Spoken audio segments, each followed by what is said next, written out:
love in a photograph. We made these memories for ourselves, where our eyes are never closing, our hearts are never broken, and time's forever frozen still. So you can keep me inside the pocket of your ripped jeans, holding me closer till our eyes meet. You won't ever be alone. Ayah, makan ya. Bentar, Bun. Nasi goreng nih. Kesukaan Ayah juga nih. Tadi Bunda masak. Makan ya. Bunda gak ikut makan? Enggak, Bunda tadi udah makan.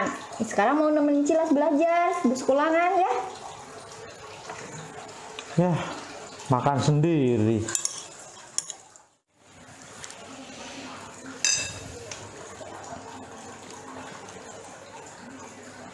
Ayah pulang. Ayah pulang. Ya, Bunda makan duluan ya. Lapar soalnya ya. Ayah mandi duluan. Ayah mandi dulu ya. Iya.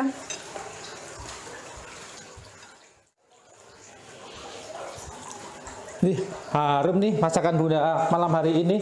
Iya ya, makan ya. Bunda masakin apa? Masak apa, Bun? Masakan ini dari Bogor itu asinan. Wih, mantap, Dimakan mantap, ya? mantap malam hari ini. Udah, dimakan, dihabisin ya. Bunda gak ikut makan nih. Enggak lah, nunggu Ayah tuh lama. Jadinya lapar, Bunda duluan. Situlah, makan duluan ya. Yah, makan sendiri lagi. Ayah pulang. Ya, yang ditunggu-tunggu dari tadi. Akhirnya pulang. Mandi ya. Nah, Bun, barusan ayah diajak bos makan di rumah makan yang baru ini. Makanannya mantap, lezat sekali. Banyak lagi lauknya, bisa kita pilih makanan yang bermacam-macam. Pokoknya mantap sekali. Kapan-kapan nanti Bunda sama anak-anak saya ajak ke sana. Mau nggak? Terus, malam ini Ayah udah makan ini ceritanya?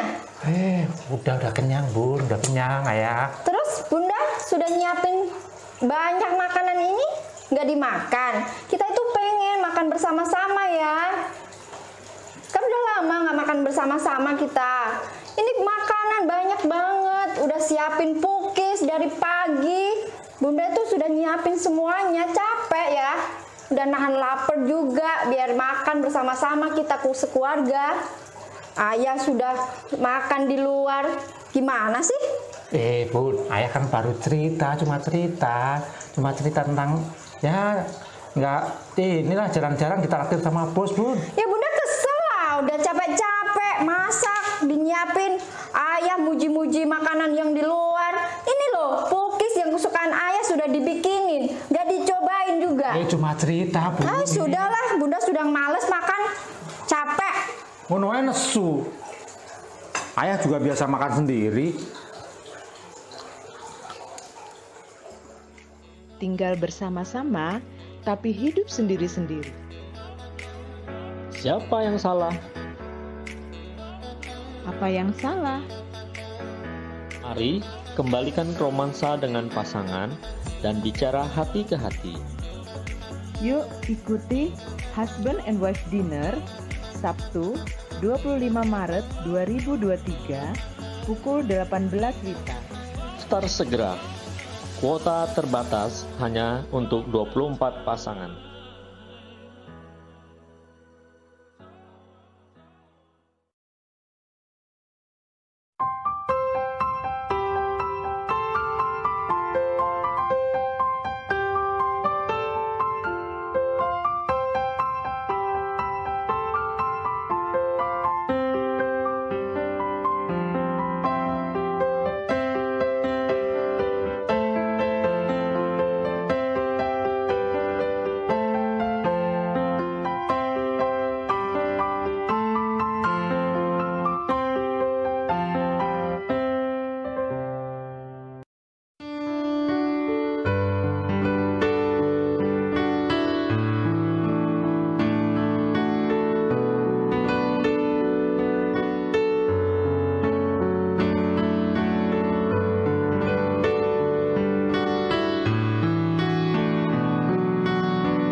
Shalom.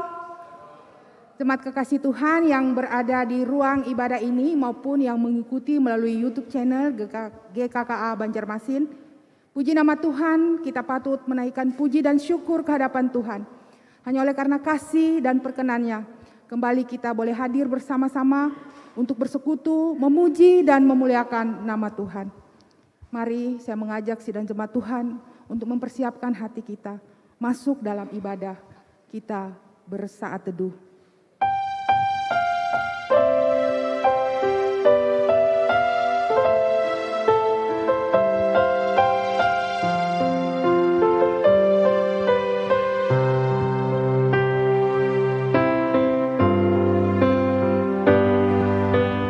Bukan dengan kekuatan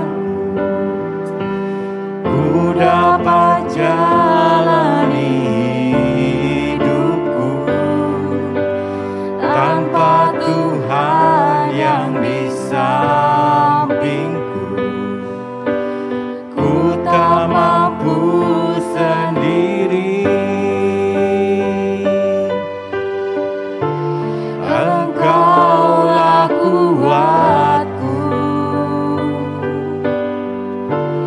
yang menopangku. Ku pandang wajah-Mu dan berseru, pertolonganku datang dari-Mu. Peganglah tanganku, jangan lepaskan. Kaulah harapan dalam hidupku.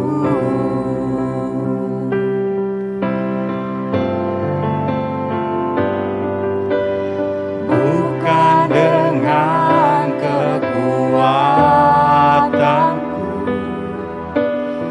ku dapat jalani hidupku tanpa Tuhan yang di sampingku. Ku tak mampu sendiri. Engkaulah kuatku yang menopangku. Ku pandang wajah-Mu dan berseru, pertolonganku datang dari-Mu. Peganglah tanganku, jangan lepaskan. Kaulah harapan dalam hidupku. Kaulah harapan dalam hidupku.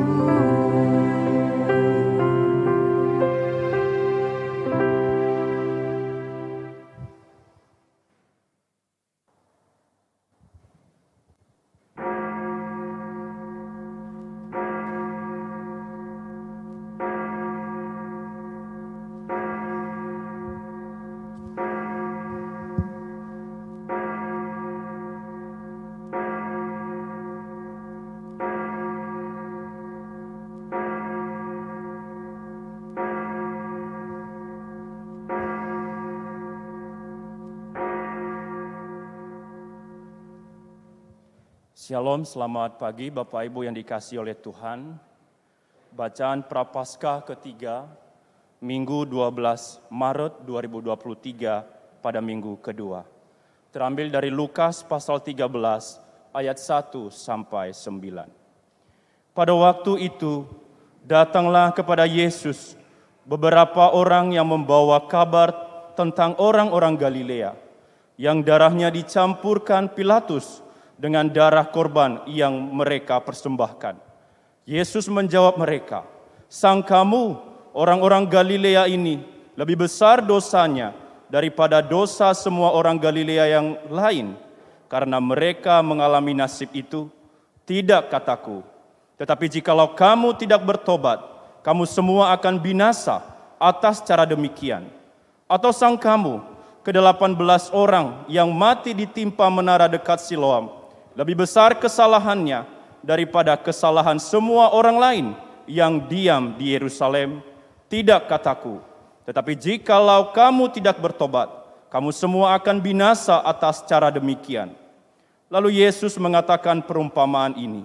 Seorang mempunyai pohon ara yang tumbuh di kebun anggurnya, dan ia datang untuk mencari buah pada pohon itu. Tetapi ia tidak menemukannya. Lalu ia berkata kepada pengurus kebun anggur itu, "Sudah 3 tahun aku datang mencari buah pada pohon ara ini, dan aku tidak menemukannya. Tebanglah pohon ini. Untuk apa ia hidup di tanah ini dengan percuma?" Jawab orang itu, "Tuan, biarkanlah dia tumbuh tahun ini lagi. Aku akan mencangkul tanah sekelilingnya dan memberi pupuk kepadanya. Mungkin tahun depan ia berbuah, jika tidak, tebanglah dia." Kita yang berdosa seharusnya mati karena dosa kita. Tetapi Tuhan masih mengasihi manusia dengan memberikan kesempatan untuk bertobat. Sama seperti pohon ara, bukan hanya diberikan kesempatan untuk berbuah, tetapi diberikan juga pupuk dan perbaikan tanah tempatnya bertumbuh supaya menghasilkan buah. Maka demikian juga dengan kita. Kita juga harus bisa memperbaiki diri kita untuk menjadi lebih baik, sehingga seperti pohon ara yang dibesarkan, dirawat, dijaga, adalah supaya saatnya akan memberikan buah yang lebat. Maka demikian juga dengan kita.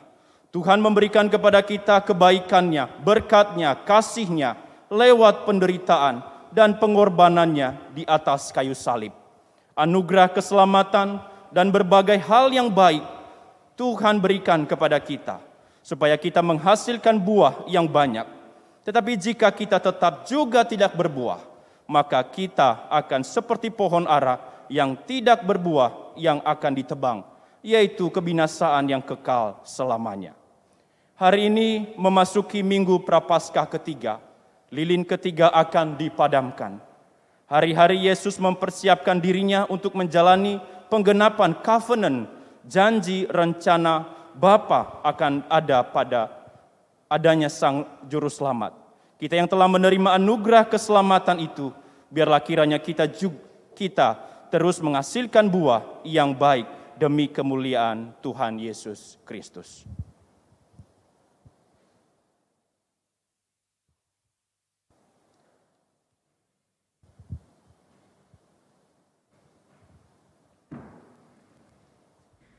Bapak Ibu yang terkasih dalam Tuhan, saya undang kita semua bangkit berdiri.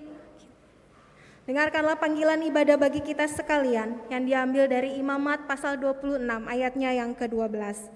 Tetapi aku akan hadir di tengah-tengahmu, dan aku akan menjadi Allahmu, dan kamu akan menjadi umatku. Kita akan memulai ibadah kita pada saat ini dengan suatu keyakinan bahwa pertolongan kita adalah di dalam nama Tuhan yang menjadikan langit dan bumi. Ibadah kita pada saat ini ditabiskan di dalam nama Allah Bapa, Putra, dan Roh Kudus. Kasih karunia, rahmat, dan damai sejahtera dari Allah Bapa kita dan Kristus Yesus Tuhan kita, dan persekutuan Roh Kudus menyertai saudara. Amin. Tuhan tidak pernah berhenti mengasihi hidup kita.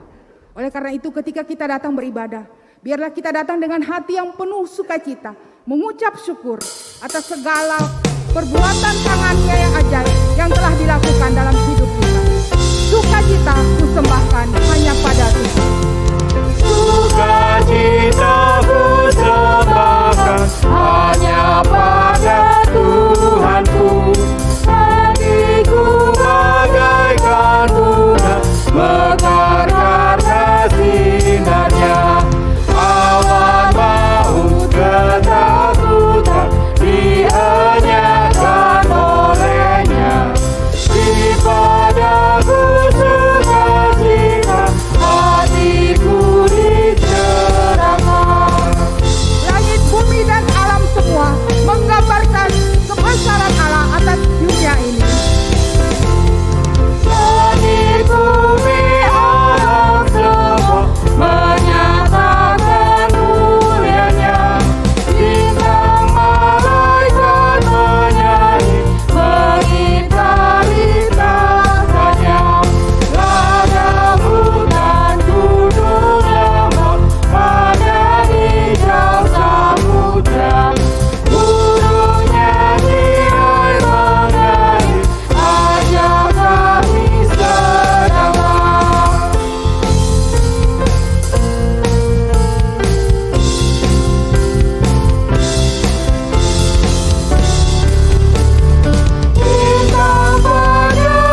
Bapak Ibu yang terkasih dalam Tuhan, saat ini Allah memanggil kita untuk hidup di dalam kebenaran firman Tuhan. Mari saja kita sekali lagi untuk boleh mengaku segala dosa dan kesalahan kita. Mari kita ambil sikap dosa kita dan biarlah pembacaan litani pengakuan dosa ini menjadi pengakuan kita kepada Tuhan. Kasihanilah aku ya Allah menurut kasih setiamu. Hapuskanlah pelanggaranku menurut rahmat-Mu yang besar. Bersihkanlah aku seluruhnya dari kesalahanku dan tahirkanlah aku dari dosaku. Jadikanlah hatiku tahir ya Allah, dan perbaharuilah batinku dengan roh yang teguh. Sebab aku sendiri sadar akan pelanggaranku, aku sendiri bergumul dengan dosaku. Jadikanlah hatiku tahir ya Allah, dan perbaharuilah batinku dengan roh yang teguh. Terhadap Engkau sajalah aku telah melakukan apa yang Kau anggap jahat, supaya ternyata Engkau adil dalam putusan-Mu, bersih dalam penghukuman-Mu. Jadikanlah hatiku tahir ya Allah, dan perbaharuilah batinku dengan roh yang teguh.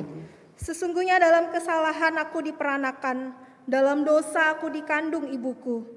Sesungguhnya Engkau berkenan akan kebenaran dalam batin, dan dengan diam-diam Engkau memberitahukan hikmat kepadaku. Jadikanlah hatiku tahir ya Allah, dan perbaharuilah batinku dengan roh yang teguh. Bersihkanlah aku daripada dosaku dengan hisop, maka aku menjadi tahir. Basuhlah aku, maka aku menjadi lebih putih dari salju. Biarlah aku mendengar kegirangan dan sukacita, biarlah tulang yang Kau remukan bersorak-sorak kembali. Jadikanlah hatiku tahir ya Allah, dan perbaharuilah batinku dengan roh yang teguh. Sembunyikanlah wajah-Mu terhadap dosaku, hapuskanlah segala kesalahanku. Mari bersama-sama.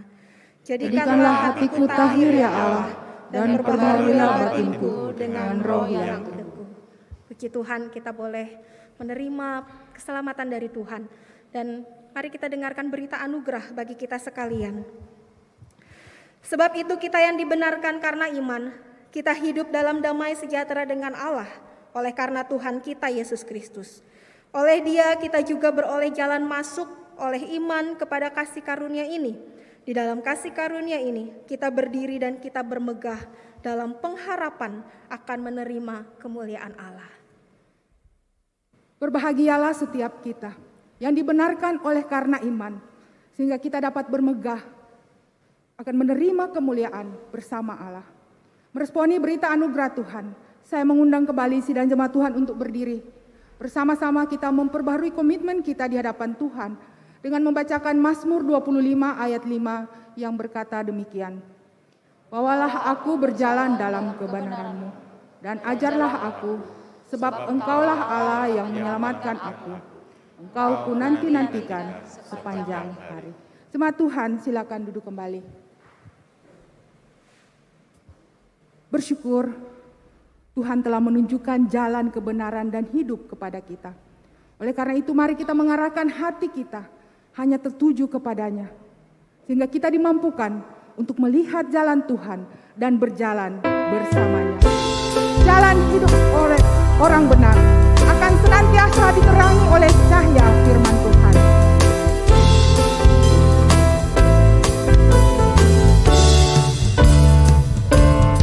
Jalan hidup orang benar diterangi oleh cahaya firman Tuhan. Jalan hidup orang benar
tidak ada alasan bagi kita untuk kehilangan pengharapan, karena setiap helaan nafas kita, semua itu hanya karena anugerah Tuhan.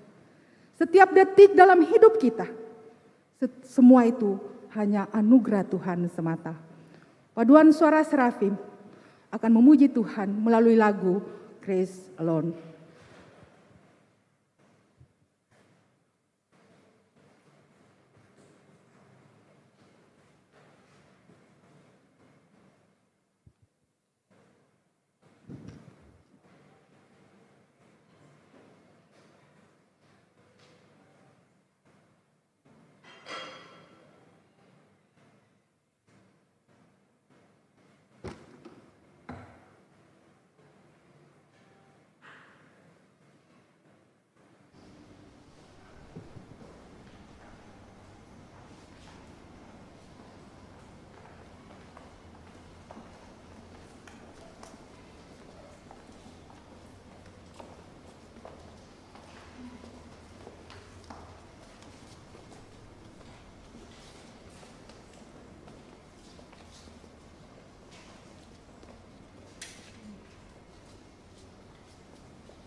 Mari Bapak Ibu kita satu dalam doa.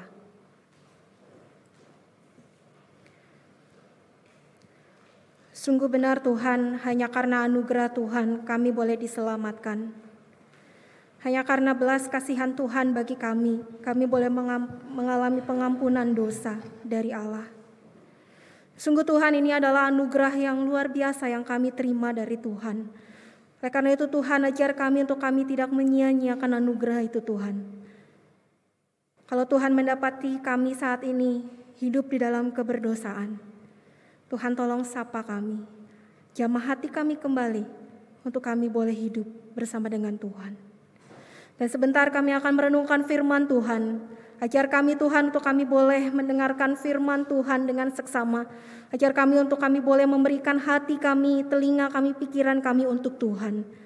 Bukakan hati kami Tuhan, dan biarlah Tuhan berbicara kepada kami pribadi lepas pribadi. Berkati hamba-Mu juga Tuhan di dalam segala kelemahan dan keterbatasan. Kiranya Allah Roh Kudus yang mengurapi hamba-Mu di dalam pemberitaan firman Tuhan ini. Terima kasih Bapa. Kami menyerahkan waktu kami hari ini dan kami siap menyambut kebenaran firman Tuhan. Amin.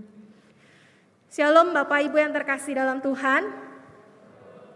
Ya, puji Tuhan, hari ini kita boleh berkumpul kembali di tempat ini. Kita boleh bersama-sama beribadah kepada Tuhan. Firman Tuhan pada hari ini diambil dari Roma pasalnya yang ke-5, ayatnya yang ke-1 hingga ayatnya yang ke-8. Saya ajak kita semua boleh membuka Alkitab kita, Roma pasal 5 ayat yang 1 hingga ayat yang ke-8. Saya akan membacakan untuk kita semua dari Roma pasal 5 ayat 1 hingga ayat yang ke-8. LAI memberi judul hasil pembenaran. Sebab itu kita yang dibenarkan karena iman, kita hidup dalam damai sejahtera dengan Allah oleh karena Tuhan kita Yesus Kristus. Oleh Dia kita juga beroleh jalan masuk oleh iman kepada kasih karunia ini. Di dalam kasih karunia ini kita berdiri dan kita bermegah di dalam pengharapan akan menerima kemuliaan Allah. Dan bukan hanya itu saja, kita malah bermegah juga di dalam kesengsaraan kita. Karena kita tahu bahwa kesengsaraan itu menimbulkan ketekunan, dan ketekunan menimbulkan tahan uji, dan tahan uji menimbulkan pengharapan. Dan pengharapan tidak mengecewakan, karena kasih Allah telah dicurahkan di dalam hati kita oleh Roh Kudus yang telah dikaruniakan kepada kita. Karena waktu kita masih lemah, Kristus telah mati untuk kita, orang-orang durhaka, pada waktu yang ditentukan oleh Allah. Sebab tidak mudah seorang mau mati untuk orang yang benar, tetapi mungkin untuk orang yang baik ada orang yang berani mati. Akan tetapi Allah menunjukkan kasih-Nya kepada kita oleh karena Kristus telah mati untuk kita ketika kita masih berdosa. Demikian pembacaan firman Tuhan kita pada saat ini. Bapak Ibu yang terkasih dalam Tuhan, izinkan saya bertanya kepada kita semua. Apa yang membuat Bapak Ibu bahagia? Atau dalam keadaan seperti apa Bapak Ibu bergembira? Mungkin ada yang bilang, ketika saya mendapatkan hadiah, ya, ulang tahun mungkin dikasih hadiah dari pasangan, dari anak, dari keluarga, itu membuat kita bergembira. Atau mungkin kita juga bilang, ada orang yang bilang ketika kita menjadi orang yang sukses. Senang gak Bapak Ibu sukses? Senang ya pasti ya. Maka kita bergembira ketika kita menjadi orang yang sukses. Atau ketika kita menjadi orang yang punya banyak uang, kita bergembira. Atau mungkin ada juga orang-orang yang bergembira ketika akun medsosnya itu dapat centang biru. Bapak Ibu kalau yang main medsos pasti tahu centang biru gitu ya. Kenapa? Karena dapat centang biru itu susah gitu ya. Ada followers yang harus banyak, ada konten-konten juga yang menarik gitu ya, yang membangun. Maka ketika dapat centang biru dia merasa gembira, merasa sukacita. Dan lain-lain Bapak Ibu. Ada banyak hal yang membuat kita bergembira. Dan satu dengan yang lain pasti berbeda-beda. Termasuk juga Bapak Ibu dengan wanita ini. Dia seorang bernama Partiliani. Dia adalah TKI asal Jember ya. Dari Jatim. Dia bekerja di Singapura. Setelah 9 tahun dia bekerja di Singapura, ikut majikannya di sana, dia dipenjarakan. Dia dituduh mengambil barang-barang milik majikannya. Dan dia mendapatkan 2,5 tahun penjara, Bapak Ibu. Tetapi dia berjuang, berusaha supaya dia tidak dipenjara karena dia merasa dia tidak bersalah. Dan berita ini diberikan judul tidak terbukti bersalah. Pengadilan Tinggi Singapura vonis bebas TKI asal Jatim. Karena dia tidak terbukti bersalah, maka dia dibebaskan dan tentu dia pasti bergembira. Satu lagi Bapak Ibu. 36 tahun di penjara karena dituduh memperkosa. Pria ini akhirnya dibebaskan setelah terbukti tidak bersalah. Bapak Ibu, dia bernama Archie William. 36 tahun Bapak Ibu dia di penjara karena dia dituduh memperkosa seorang wanita. Kok bisa bebas tiba-tiba ya Bapak Ibu? Tapi sayangnya 36 tahun kemudian dia baru bebas ya. Ketika itu Bapak Ibu ada seorang polisi, dia baru ditugaskan di penjara. Ketika itu dia bilang, coba kita periksa lagi hasil sidik jari. Karena 36 yang lalu teknologi dengan yang sekarang berbeda. Lalu kemudian diperiksalah sidik jarinya kembali si William ini. Dan ternyata Bapak Ibu sidik jari yang didapatkan itu tidak cocok dengan pembunuh yang sebenarnya. Dan ternyata Bapak Ibu pemerkosa yang memperkosa wanita itu yang bernama Stephen Forbes itu ternyata juga masuk penjara bersama-sama dengan si William ini.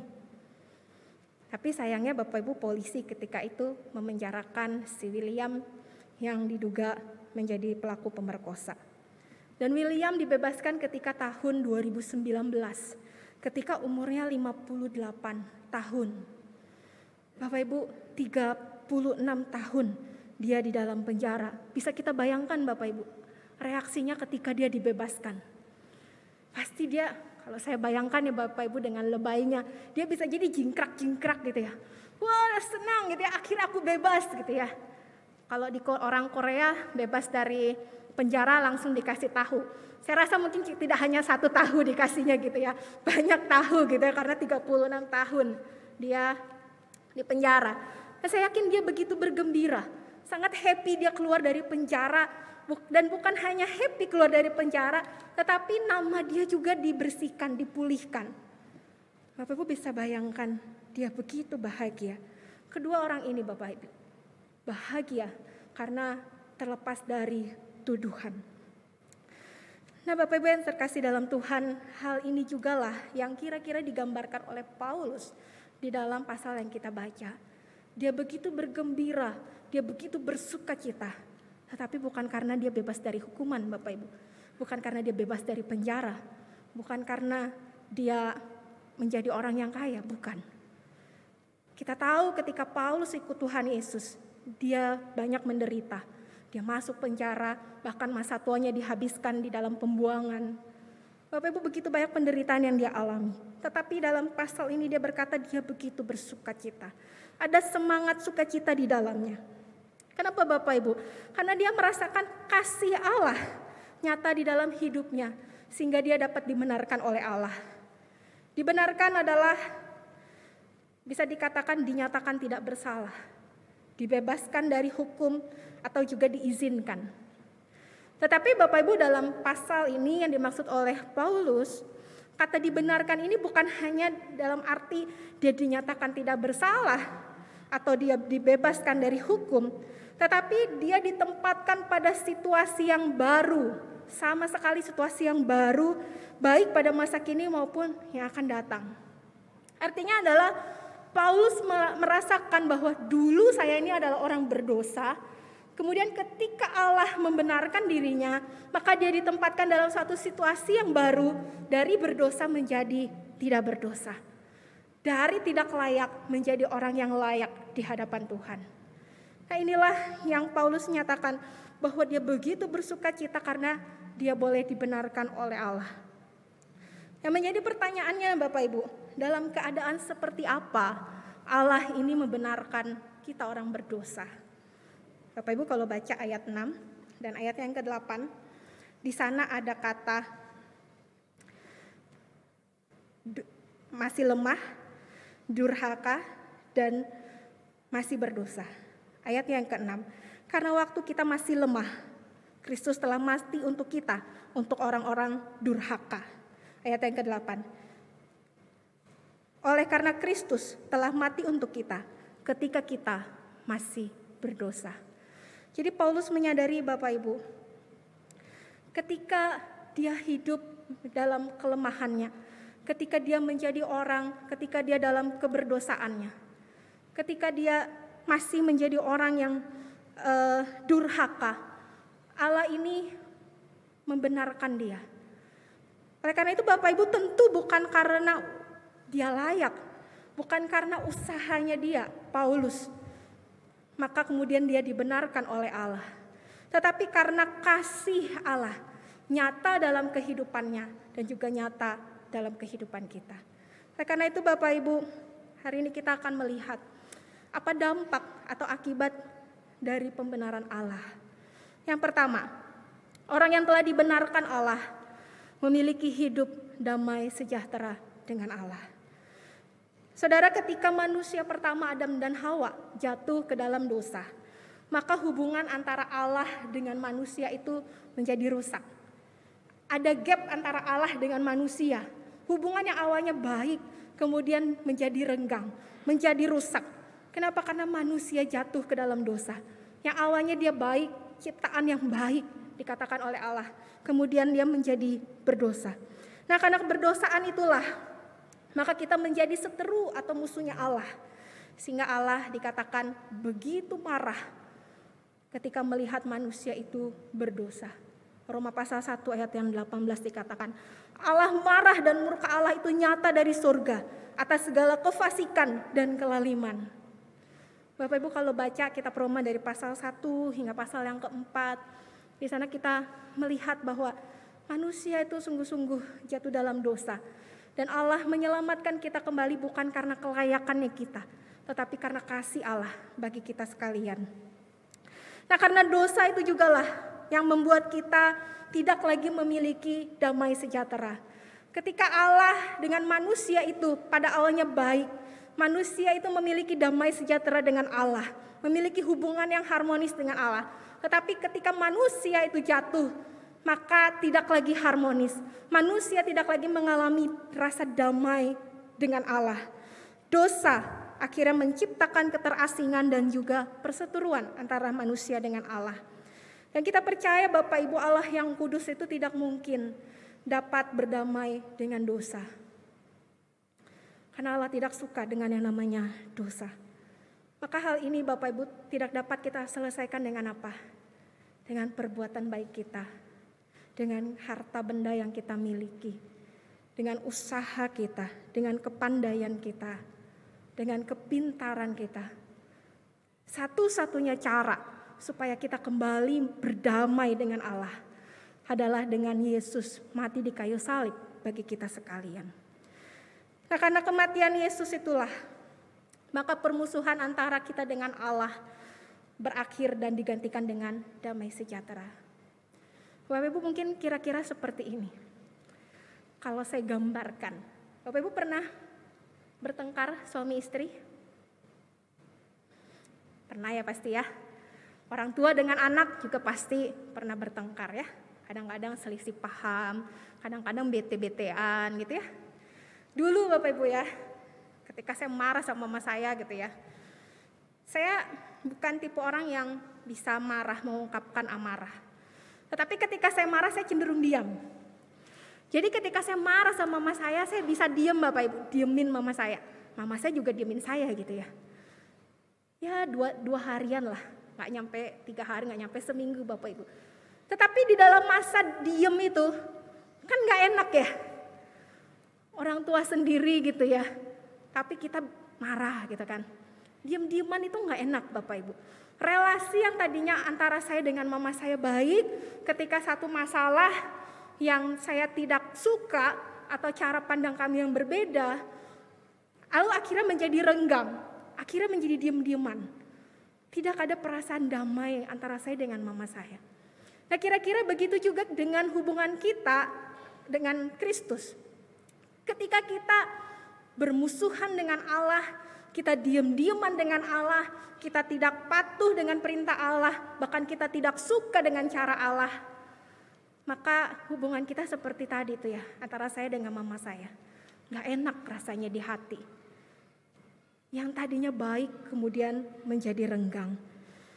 Tetapi Bapak Ibu, Kristus datang mencari kita. Bukan manusia yang mencari Allah.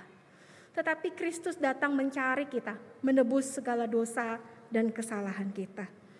Tetapi Bapak Ibu, bagaimana caranya untuk kita tetap terus merasakan damai itu dalam hidup kita hari lepas hari? Tentu Bapak Ibu, bukan hanya sekedar kita memiliki iman kepada Kristus. Bukan hanya sekedar kita percaya bahwa Yesus adalah juru selamat kita satu-satunya. Tetapi yang juga penting adalah bagaimana kita mentaati perintah Allah. Ketika Allah berkata, itu dosa dan kamu tidak boleh melakukannya. Apa yang kita lakukan? Kalau kita memang mau menikmati rasa damai itu dengan Allah, maka taat kepada perintah Allah. Nah, inilah yang diajarkan oleh Paulus bagi kita. Taat kepada Allah, maka engkau akan merasakan damai sejahtera itu. Seorang bernama Kurt Warner. Dia seorang pemain football, kira-kira sepertinya dia orang yang cukup terkenal. Nah, dia adalah sebagai penyerang di dalam football dan dia masuk di dalam tim St. Louis. Dalam wawancaranya dia sempat menyaksikan imannya dengan suatu perkataan demikian. Para pelatih tentu ingin pemainnya mendengarkan dan menanggapi apa yang dikatakannya. Terkadang mungkin kita berpikir mereka salah. Tetapi bila Anda tidak menuruti kata mereka, Anda pun tidak akan mendapati sesuatu yang baik. Cobalah selalu untuk segera melakukan setiap perintah mereka yang benar. Bapak Ibu, saya berpikir ketika membaca ini, bukankah seharusnya kita juga demikian gitu ya? Kadang-kadang mungkin kita berpikir, Tuhan ini kok arahannya begitu ya? Kok suruh tunggu aja terus? Kok Tuhan tuh diem aja terus ya? Kok Tuhan ikut Tuhan kok begini ya? Tetapi Bapak Ibu, ketika baca ini dari kisahnya si Kurt ini, si Warner ini, bukankah harusnya kita juga begitu? Kadang kita hanya perlu taat dengan perintah Tuhan. Meskipun kadang caranya berbeda dengan pikiran kita.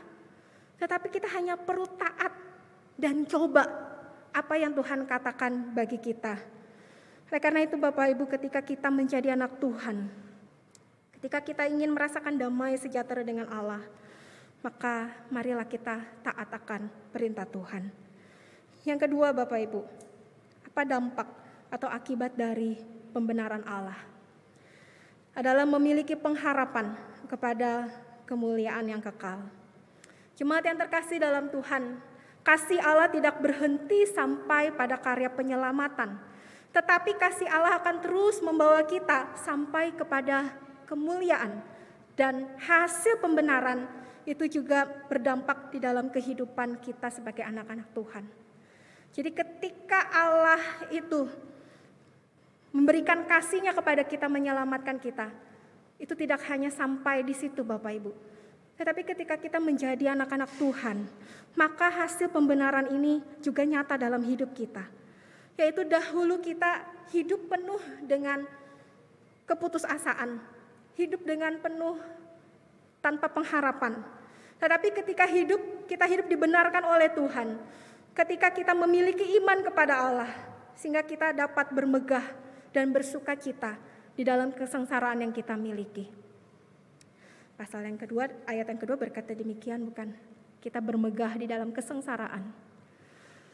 Tetapi mungkin kita bertanya Bapak Ibu, kok Paulus suruh kita malah bermegah?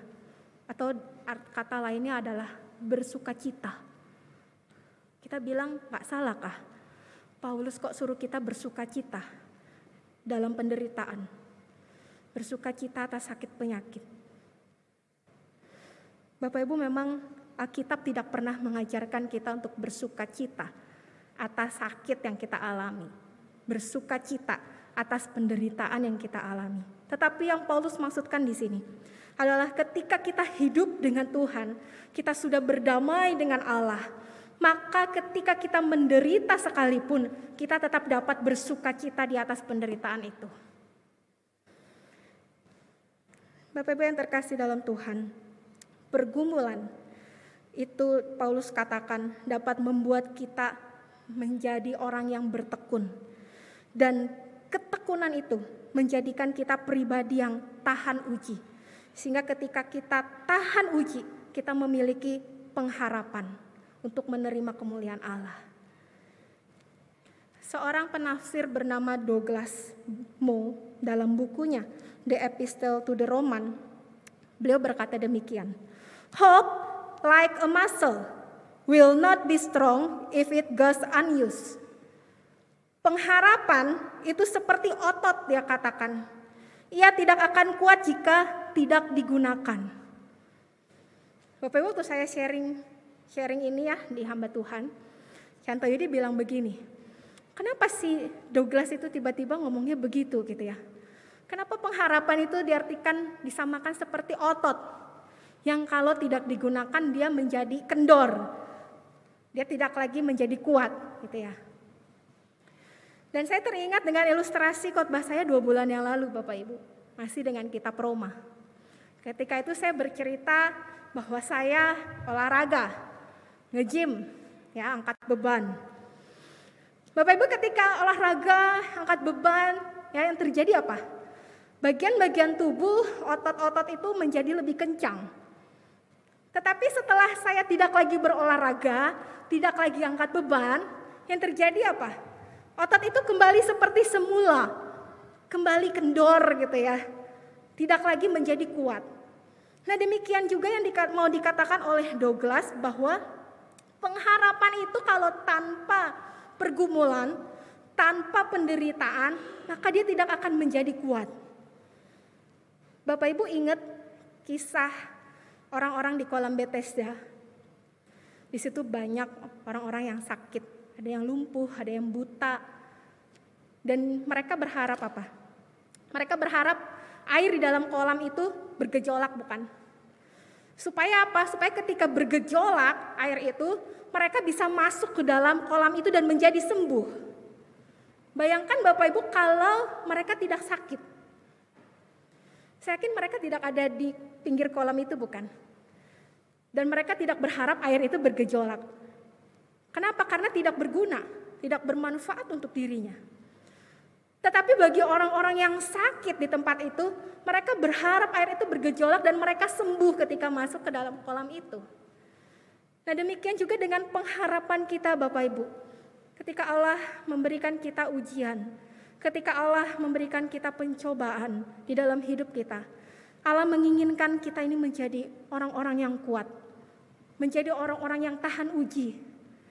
Kenapa? Karena setelah tahan uji, kita akan tetap terus berharap kepada Tuhan. Suatu saat nanti, saya akan bersama-sama dengan Tuhan di surga mulia. Nah ini yang Paulus ingin katakan kepada kita. Bahwa pengharapan kalau tidak diuji, maka lama-kelamaan dia akan menjadi lemah. Tetapi mari di dalam ujian-ujian itu, di dalam setiap penderitaan itu, kita boleh tetap bersyukur, kita boleh tetap bermegah di dalam Tuhan. Seorang wanita bernama Florence, pada tahun 1952, di usianya yang ke-34 tahun, dia ingin menjadi wanita pertama yang berenang dari Pulau Catalina ke pantai California dengan jarak 41,6 km Bapak Ibu. Dan pada saat dia mulai berenang, dia diapit oleh kedua perahu untuk menjaga si Florence ini supaya tidak terjadi apa-apa gitu ya. Dan setelah 15 jam berenang Bapak Ibu, tiba-tiba kabut gelap itu menghalangi jarak pandangnya. 41,6 km cukup jauh Bapak Ibu ya. Dari sini ke Banjarbaru berapa kilo ya? Sepertinya lebih ke Banjarbaru ya. 15 jam Bapak Ibu, tiba-tiba kabut itu gelap sekali dan menghalangi jarak pandangnya dia untuk sampai ke pulau yang dia tuju. Nah Bapak Ibu yang terkasih dalam Tuhan, ketika 15 jam itu setelah dia tidak melihat apa-apa, dia bilang mamahnya ada di salah satu perahu itu, dia bilang aku gak bisa mah, aku nyerah. Tetapi mamanya terus kasih dia semangat, kau pasti bisa, kau pasti bisa. Tetapi dia bergumul Bapak Ibu karena dia tidak bisa melihat pantai yang dia tuju. Dia tidak tahu kapan dia harus berhenti berenang itu. Dia lanjut lagi berenang Bapak Ibu, setelah mamanya menyemangati, dia kembali berenang. Tetapi tidak lama dia kembali bilang, aku gak kuat mah, aku mau nyerah, aku give up. Kemudian diangkatlah dia naik ke atas perahu. Dan setelah tidak lama Bapak Ibu, dia naik ke perahu, dia melihat di depannya itu adalah pantai yang dia tuju. Kira-kira 800 meter lagi dia akan sampai di pantai yang dia tuju Bapak Ibu. Tetapi dia menyerah. Dia tidak lagi lanjut akan perlombaan itu. Bapak Ibu, dalam hidup kita, mungkin kita seringkali menyerah. Mungkin di dalam pengharapan yang kita jalani hari lepas hari, mungkin kadang kita melihat kabut gelap, sehingga kita tidak lagi melihat pengharapan itu. Seringkali mungkin ada sakit penyakit, mungkin dalam hidup kita ada penderitaan yang kita alami. Mungkin ada pergumulan yang kita hadapi hari lepas hari, seperti yang dialami oleh Florence dalam perlombaan itu. Tetapi mari saya mengajak kita sekali lagi, firman Tuhan berkata, ketika kita hidup di dalam Tuhan dan menerima damai sejahtera dari Allah, maka kita mendapatkan pengharapan akan sesuatu jaminan yang kekal bagi kita sekalian, yaitu hidup bersama dengan Tuhan di surga. Ini adalah pengharapan kita di dalam mengikut Tuhan. Dan sebagai anak-anak Tuhan di dalam berelasi dengan sesama, bahkan mungkin dengan orang percaya, terkadang mungkin kita ada perselisihan, ada pertengkaran, tetapi mari kita tetap terus bersukacita dan bertekun sehingga kita menjadi pribadi-pribadi yang tahan uji dan berpengharapan. Amin. Mari kita berdoa.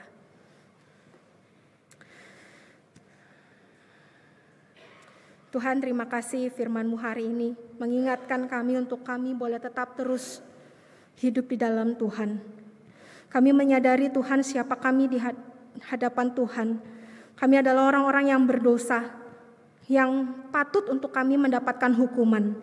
Tetapi Tuhan, karena anugerah Tuhan, karena kasih Tuhan, Tuhan mengangkat kami, menebus setiap dosa-dosa kami. Oleh karena itu Tuhan, ajarlah kami untuk kami boleh sungguh-sungguh hidup berkenan di hadapan Tuhan, sehingga relasi kami dengan Tuhan boleh diubahkan, boleh memiliki damai sejahtera bersama dengan Kristus, dan bahkan kami boleh memiliki pengharapan di dalam Tuhan. Tolong kami Bapa, biarlah firman Tuhan terus mengingatkan kami hari lepas hari, dan menuntun kami atas setiap kehidupan yang kami jalani. Di dalam nama Yesus kami berdoa dan bersyukur. Amin. Kembali saya mengundang sidang jemaat Tuhan untuk berdiri. Bersama dengan umat kudus Allah di segala tempat dan sepanjang zaman, mari kita mengikrarkan pengakuan iman rasuli demikian. Aku percaya kepada Allah, Bapa yang Maha Kuasa, Khalik langit dan bumi, dan kepada Yesus Kristus, anaknya yang tunggal Tuhan kita, yang dikandung daripada Roh Kudus, lahir dari anak darah Maria, yang menderita sengsara, di bawah pemerintahan Pontius Pilatus, disalibkan, mati dan dikuburkan, turun ke dalam kerajaan maut. Pada hari yang ketiga, bangkit pula dari antara orang mati, naik ke surga, duduk di sebelah kanan Allah, Bapa yang Maha Kuasa. Dan dari sana ia akan datang untuk menghakimi orang yang hidup dan yang mati. Aku percaya kepada Roh Kudus, gereja yang kudus dan am, persekutuan orang kudus, pengampunan dosa, kebangkitan orang mati, dan hidup yang kekal. Amin. Jemaat Tuhan disilakan untuk duduk kembali. Sidang jemaat yang dikasihi oleh Tuhan, kita patut menaikkan puji syukur kepada Tuhan, karena kita boleh melewati seminggu yang sudah kita lalui bersama dengan Tuhan. Dan pada kesempatan ini, hanya karena kasih-Nya, kembali kita dipertemukan dengan saudara-saudara seiman kita. Wujud sukacita kita atas pemeliharaan Tuhan dalam hidup kita. Mari kita menyapa saudara-saudara kita dengan memberi salam namaste. Yang bagi saudara kita yang ada di samping kiri kanan, muka dan belakang. Kita juga namaste.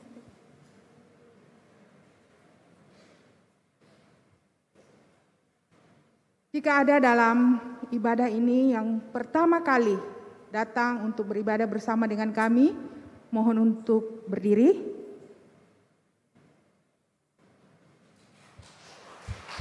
Ya.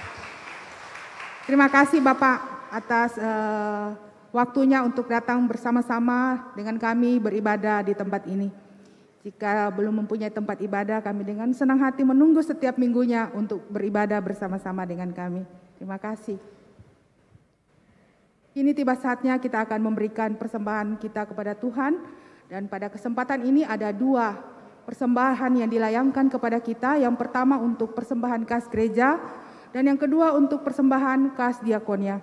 Kita dapat memberi melalui transfer ke nomor rekening masing-masing, yaitu untuk kas gereja maupun untuk kas diakonia, atau melalui scan QRIS yang ada di depan Bapak Ibu atau di layar monitor Bapak Ibu.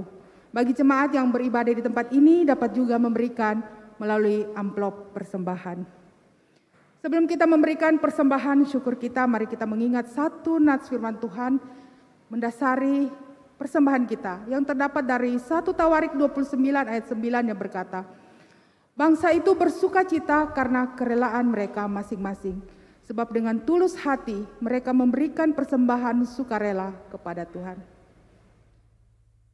Tidak ada kata yang mampu untuk menggambarkan kebaikan Tuhan atas hidup kita. Tuhan telah memelihara hidup kita hari demi hari sampai saat ini. Semua itu hanya karena anugerah yang diberikan dalam hidup kita. Kita hanya mampu bersyukur kepada Tuhan. Syukur padamu ya Allah atas segala rahmat-Mu. Syukur atas kecukupan dari kasih-Mu penuh. Syukur atas pekerjaan walau tubuh pun lambat. Syukur atas kasih sayang dari anak dan teman. Syukur atas bunga mawar harum indah tak terbit. Syukur atas awan hitam dan mentari berseri. Syukur atas suka duka yang Kau beri tiap saat.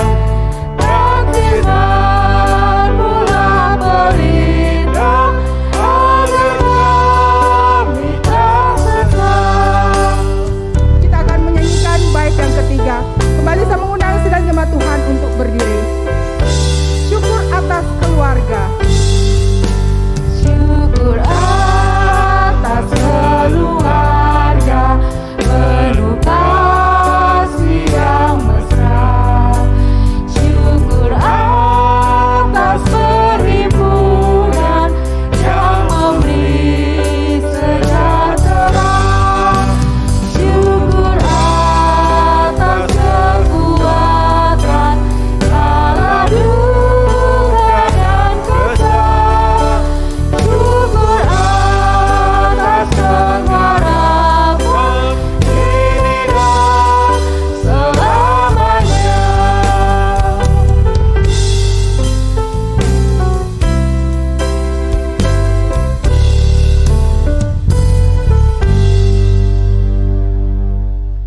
Sidang jemaat yang dikasihi Tuhan, mari kita berdoa untuk persembahan kita. Kami bersyukur memiliki Allah yang begitu baik, yang setia memelihara kehidupan kami, yang memberkati segenap usaha dan pekerjaan kami. Sehingga pada kesempatan ini kami boleh membawa sebagian dari apa yang sudah Tuhan berikan kepada Tuhan sebagai tanda kasih kami kepada Tuhan. Adalah Tuhan yang memberkati persembahan ini dan juga persembahan ini boleh dipergunakan oleh majelis dengan penuh hikmat sebagai kelanjutan daripada pelayanan di tempat ini. Terima kasih ya Tuhan Yesus, di dalam nama-Mu kami berdoa. Amin. Selanjutnya kita akan masuk dalam doa syafaat. Yang pertama kita berdoa untuk aktivitas hamba Tuhan, majelis, jemaat serta keluarga, baik dalam pelayanan, usaha, pekerjaan, studi, kiranya Tuhan memimpin dan memberkati. Ada kasih, sukacita, damai sejahtera, dan pengharapan pada Tuhan dalam setiap hal yang kita lakukan. Mari kita membuka suara untuk poin yang pertama dari doa syafaat kita. Bapa, pada kesempatan ini kami mau berdoa ya Allah untuk segenap aktivitas kegiatan yang dilakukan oleh hamba Tuhan, majelis maupun jemaat. Kami berdoa ya Tuhan, dalam aktivitas pelayanan biarlah setiap kami boleh semakin memiliki visi yang jelas dalam pelayanan kami dan boleh terus bertumbuh juga di dalam pelayanan itu. Biar kami boleh menjadi pribadi-pribadi yang dewasa, menjadi pribadi yang serupa dengan Engkau. Beri kami kekuatan, semangat dalam melayani Engkau. Dan juga dalam usaha pekerjaan kami serta studi kami, biarlah kami selalu mencari perkenan Tuhan dalam apa yang kami lakukan, jujur dan mempunyai dedikasi yang tinggi dalam pekerjaan. Kiranya Tuhan yang memimpin, menyertai dan memberkati pelayanan maupun pekerjaan yang kami lakukan. Biarlah kami boleh memiliki kasih, sukacita, damai sejahtera, pengharapan pada Tuhan dalam setiap hal yang kami lakukan. Kami serahkan ke dalam tangan kasih-Mu ya Tuhan. Selanjutnya kita akan berdoa untuk pemilihan diaken yang dilaksanakan minggu depan tanggal 19 Maret. Mari kita mendoakan pemilihan itu boleh berjalan dengan lancar dan tertib. Kami bersyukur Bapak, penitian sudah boleh mempersiapkan diaken-diaken yang akan bertugas untuk 2 tahun ke depan. Kami juga bersyukur untuk ke-15 mereka yang sudah mempersiapkan diri untuk menjadi diaken.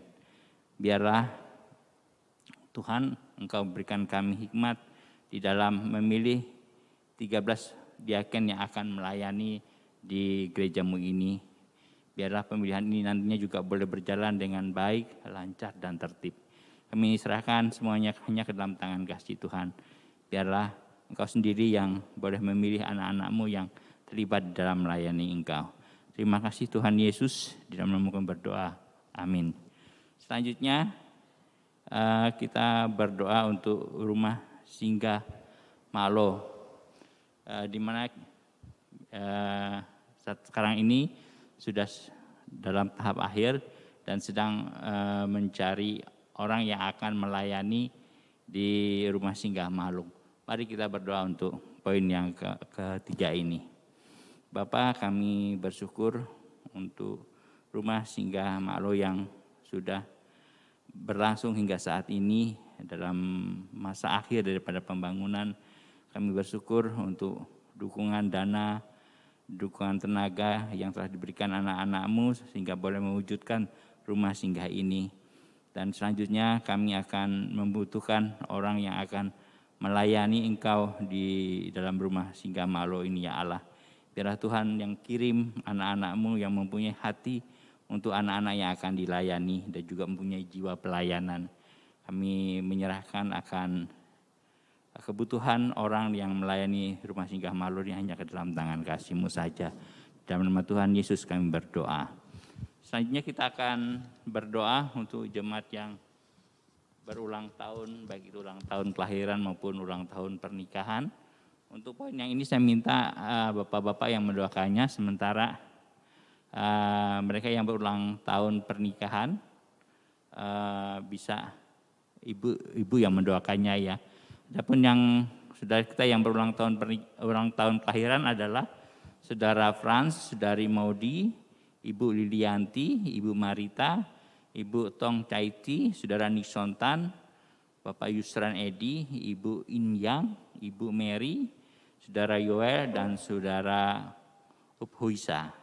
Sedangkan jemaat yang berulang tahun untuk pernikahan yaitu Bapak Christian dan Ibu Rini, Bapak Edi Susanto dan Ibu Elisa, serta Bapak Pranoto dengan Ibu Fani. Kita mendoakan mereka yang berulang tahun ini dengan membuka suara, nanti kita akan tutup dengan doa Bapak kami. Bapa di surga, kami juga bersyukur pada kesempatan ini dan ikut merasa sukacita atas bertambahnya usia yang Engkau berikan kepada anak-anak-Mu yang sudah kami sebutkan namanya tadi. Biarlah kasih penyertaan Tuhan senantiasa menyertaikan kehidupan mereka, akan usaha pekerjaan mereka, dan biarlah mereka juga menjadi pribadi yang dewasa di dalam Engkau, menjadi anak yang Engkau kasih ya Tuhan. Biarlah juga hidup mereka senantiasa Tuhan pimpin, Tuhan sertai. Kami serahkan rekan-rekan kami yang berulang tahun ini ke dalam tangan kasih-Mu. Di dalam nama-Mu kami berdoa dan mengucapkan syukur.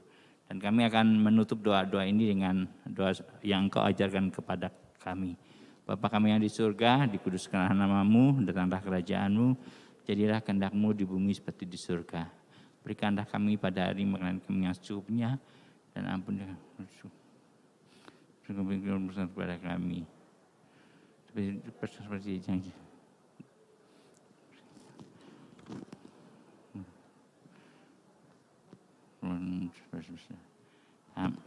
Amin.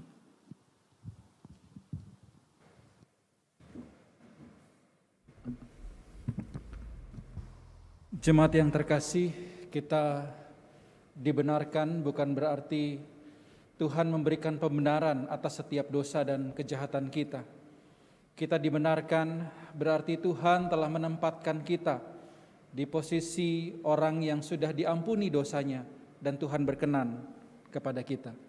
Oleh karena itu arahkanlah hatimu kepada Tuhan. Pergilah ke dalam dunia dengan damai. Milikilah keberanian. Pertahankanlah apa yang baik dan jangan lakukan yang jahat. Hiburlah mereka yang tawar hati.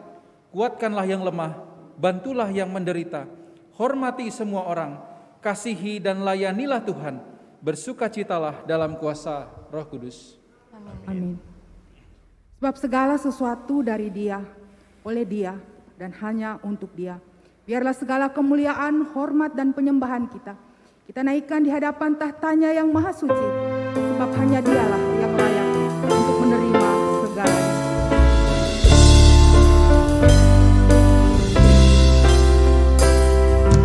Suci, suci, suci, Allah Maha Kuasa, kami ini mari memuji nama-Mu.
yang dikasihi Tuhan, terimalah berkat-Nya. Tuhan memberkati engkau dan melindungi engkau. Tuhan menyinari engkau dengan wajah-Nya dan memberi engkau kasih karunia. Tuhan menghadapkan wajah-Nya kepada engkau dan memberi engkau damai sejahtera. Amin.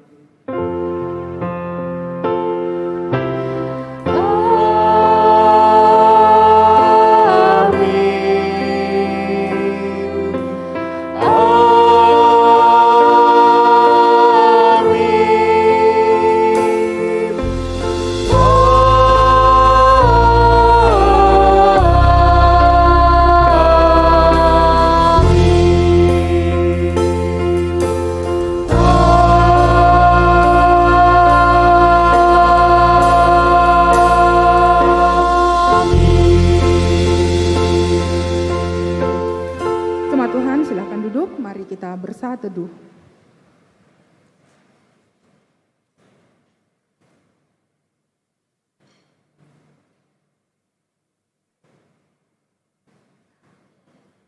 Setelah ini kita akan mendengarkan beberapa warta lisan.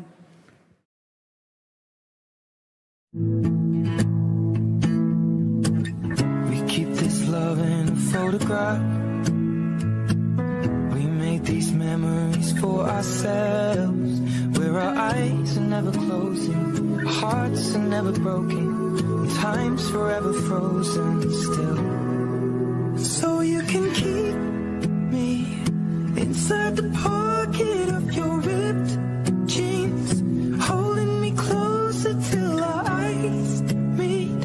You won't ever be alone. Ayah, makan ya. Bentar, Bun. Nasi goreng nih. Kesukaan Ayah juga nih. Tadi Bunda masak. Makan ya. Bunda gak ikut makan? Enggak, Bunda tadi udah makan. Sekarang mau nemenin Cilas belajar di sekolahan ya. Ya, makan sendiri.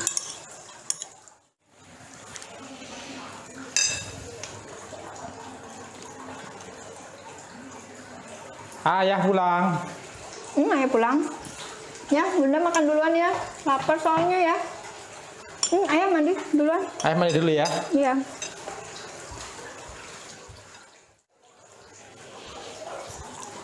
Nih, harum nih masakan Bunda malam hari ini. Iya ya, makan ya. Bunda masakin apa? Masak apa, Bun? Masakan ini dari Bogor itu asinan. Wih, mantap, Dimakan mantap, ya? mantap malam hari ini. Udah, dimakan, dihabisin ya. Bunda nggak ikut makan nih. Enggak lah, nunggu Ayah tuh lama. Jadinya lapar, Bunda duluan. Situlah, makan duluan ya. Ya, makan sendiri lagi. Ayah pulang. Ya, yang ditunggu-tunggu dari tadi akhirnya pulang. Mandi ya. Nah, nih, Bun, barusan Ayah diajak bos makan di rumah makan yang baru ini.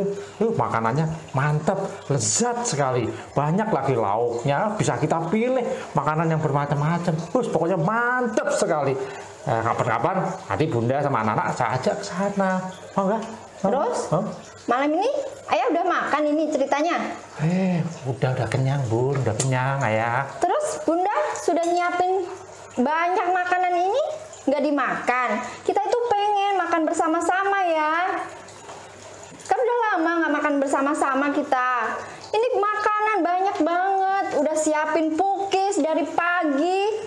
Bunda itu sudah nyiapin semuanya. Capek ya. Udah nahan lapar juga biar makan bersama-sama kita sekeluarga. Ayah sudah makan di luar. Gimana sih? Bun, Ayah kan baru cerita, cuma cerita tentang ya nggak inilah jarang-jarang kita traktir sama bos, Bun. Ya Bunda kesel lah, udah capek-capek masak, dinyiapin. Ayah muji-muji makanan yang di luar. Ini loh, pukis yang kesukaan Ayah sudah dibikinin, nggak dicobain juga. Cuma cerita, Bun. Sudahlah, Bunda sudah males makan, capek. Ngono ae nesu. Ayah juga biasa makan sendiri. tinggal bersama-sama, tapi hidup sendiri-sendiri. Siapa yang salah? Apa yang salah? Mari kembalikan romansa dengan pasangan dan bicara hati ke hati. Yuk ikuti Husband and Wife Dinner Sabtu 25 Maret 2023 pukul 18 WITA. Start segera. Kuota terbatas hanya untuk 24 pasangan.